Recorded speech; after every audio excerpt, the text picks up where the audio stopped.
Sa lahat ng oras na umuulan ka sa aking parada. At lahat ng club na pinapasok mo gamit ang pangalan ko. Akala mo sinira mo ang puso ko. Akala mo umiiyak ako, bueno hindi. At ayokong magsulat ng kanta, dahil ayokong may mag-isip na may pakialam pa rin ako.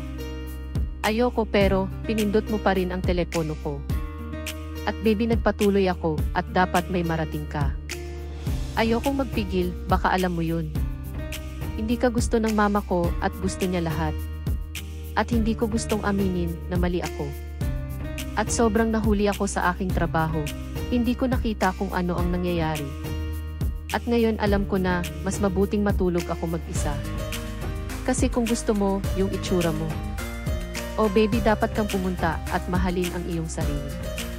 At kung sa tingin mo ay may hawak pa rin akong isang bagay. Dapat kang umalis at mahalin ang iyong sarili. Pero nung sinabi mo sa akin na galit ka sa mga kaibigan ko, ang tanging problema ay sa iyo at hindi sa kanila. At sa tuwing sasabihin mo sa akin ay mali ang aking opinyon. At sinubukan kong kalimutan kung saan ako nanggaling.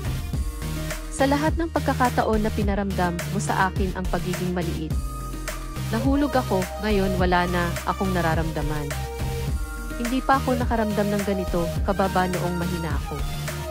Ako ba ay isang tanga para hayaan mong sirain ang aking mga pader?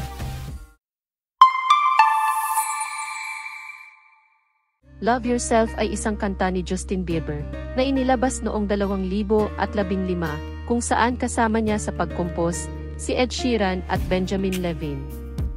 Ang kantang ito ay naglalaman ng mensahe ng paggalang sa sarili at pagmamahal sa sarili, parang sulat na isinulat para sa isang tao na hindi nagmamahal sa sarili at kilala sa emosyonal at kaakit-akit na melodiya at sa simpleng tunog ng akustikong gitara.